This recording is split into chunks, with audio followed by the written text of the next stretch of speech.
रात गहराती जा रही थी। आसमान में काले बादल गरज रहे थे और हल्की हल्की बारिश से धरती की सोंधी खुशबू उठ रही थी। गांव वालों की मान्यता थी कि जब भी ऐसा मौसम होता है कुछ ना कुछ अशुभ जरूर होता है। लेकिन इस रात गांव के सबसे पुराने और सुनसान हवेली में कुछ अलग ही हो रहा था।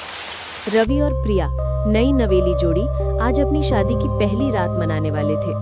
रवि का परिवार बरसों पहले इस हवेली को छोड़ चुका था, लेकिन अब गांव के पुजारी ने कहा था कि इस घर को फिर से आबाद करना शुभ रहेगा। गांव की एक बूढ़ी औरत ने उन्हें चेतावनी दी थी, इस हवेली में कुछ है जो सोया तो है लेकिन जाग भी सकता है। रवि ने हंसकर बात टाल दी। डर की बात नहीं प्रिया, उसने कहा था, ये बस एक पुरानी हवेली है और अब ये हमारा घर है। शाम होते होते दोनों ने घर को सजा दिया। मोमबत्तियां जला दी गई थी, फूलों की माला दरवाजों पर लटक रही थी और कमरा गुलाब की खुशबू से महक रहा था। लेकिन हवेली की दीवारें अब भी सीलन से भींगी थी और हर कोना अजीब सी खामोशी से भरा था, मानो कोई सांस ले रहा हो। रात 11 बजे दोनों अपने कमरे में पहुंचे। प्रिया ने लाल साड़ी पहनी थी, बाल खुले हुए और आंखों में एक मासूम सी चमक थी। रवि ने मोमबत्तियां बुझानी शुरू की, लेकिन एक मोमबत्ती अपने आप दोबारा जल उठी। क्या ये हवा थी? रवि ने खुद से पूछा। प्रिया ने मुस्कुराकर कहा, शायद ये कोई शुभ संकेत है। लेकिन फिर दरवाजा खुद ब खुद धीरे से चरमराने लगा। रवि ने जाकर दरवाजा बंद किया, कुंडी चढ़ाई और तभी खिड़की के बाहर एक साया दिखा। लंबे बाल, सफेद साड़ी और तेज लाल आंखें। रवि ठिठक गया। वो क्या था? क्या? प्रिया ने पूछा। कुछ नहीं, मुझे शायद भ्रम हुआ। तभी घड़ी घंटी ने 12 बजाए। टन टन टन। साथ ही अचानक साड़ी में लिपटी कोई आकृति कमरे के कोने में बैठी दिखी। प्रिया चौंकी। ये यहाँ कैसे? तुमने ये गुड़िया रखी थी क्या? रवि ने पूछा। नहीं, मैंने तो नहीं रखी। उस गुड़िया का चेहरा इंसानों जैसा था, लेकिन उसकी आंखें काली थी। बिना पलक झपकाए वो दोनों को घूर रही थी। धीरे धीरे कमरे का तापमान गिरने लगा, सांसें जमने लगी, एक आवाज गूंजने लगी, तुमने मुझे बुलाया, अब मैं लौट आई हूँ। रवि ने एक तावीज निकाली जो दादी माँ ने दी थी। जैसे ही उसने तावीज गुड़िया के पास लाया, वह चीखने लगी, मगर तभी दरवाजा जोर से खुला और कमरे में वो साया दाखिल हुआ। बाल जमीन तक लटकते, आंखें आग सी लाल और होठों पर काला खून। वह धीरे धीरे प्रिया की ओर बढ़ी। प्रिया पीछे हटती रही, लेकिन पैर जमीन में जैसे जड़ हो गए थे। रवि चीखा, हटो, कौन हो तुम?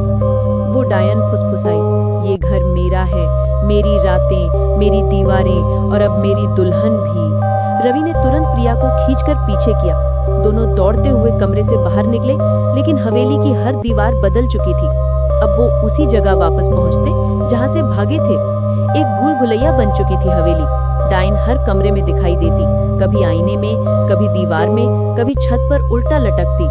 हमें बाहर निकलना होगा, रवि ने कहा, इससे पहले कि ये हम में से किसी की आत्मा छीन ले। प्रिया ने रोते हुए कहा, ये घर हमें निगल जाएगा। उसी वक्त उन्हें एक पुराना दरवाजा दिखा जिस पर सिंदूर से लिखा था, यहाँ मत आना, ये उसका कमरा है। लेकिन उनके पास कोई और रास्ता नहीं था।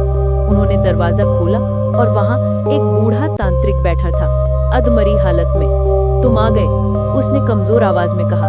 मैं उसका बंदी हूँ। ये डायन कभी इंसान थी। उसकी शादी की पहली रात उसके दूल्हे ने उसे धोखा देकर जिंदा जलाकर मार डाला। तब से वो हर नई दुल्हन को अपनी जगह बुला लेती है। तो क्या इसका कोई उपाय है? रवि ने पूछा।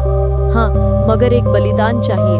तभी तांत्रिक हवा में उड़ गया और पीछे से डायन चिल्लाई, अब कोई उपाय नहीं, अब कोई उजाला नहीं। प्रिया बेहोश हो चुकी थी। रवि ने उसे गोद में उठाया और आखिरी बार मंदिर की ओर भागा। हवेली अब अपने आप ढह रही थी, लेकिन तभी एक पुजारी प्रकट हुआ। उसके हाथ में जलता दीपक था और मंत्रों की तेज ध्वनि। जैसे ही दीपक का प्रकाश प्रिया पर पड़ा, डायन चीखी, नहीं, ये मेरा है, ये मेरी रात है, मत छीनो मुझसे।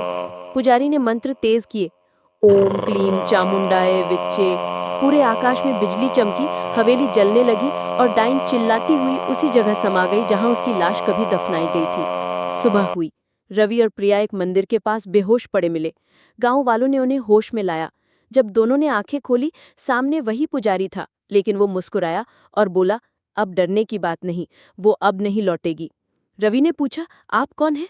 पुजारी बोला, जो अब नहीं हूं, पर था जब वो बनी थी डायन। इतना कहकर वो हवा में विलीन हो गया।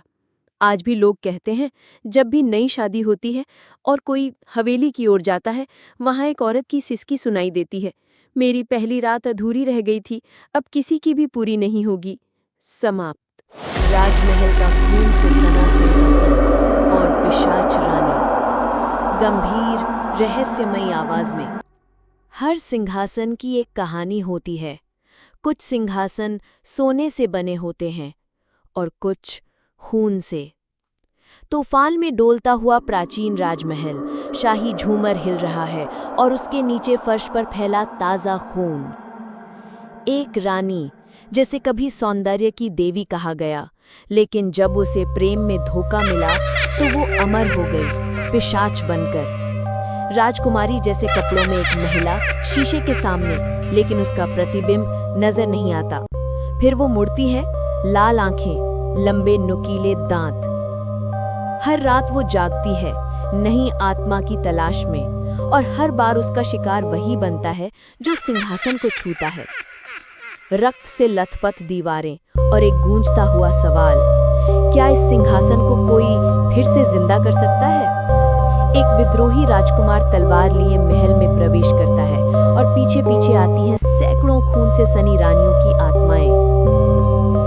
क्योंकि ये सिर्फ एक पिशाच की कहानी नहीं, ये उस रानी की पुकार है जिसका प्यार अधूरा रह गया। राजमहल का खून से सना सिंहासन और पिशाच रानी, बहुत जल्द सिर्फ YouTube पर।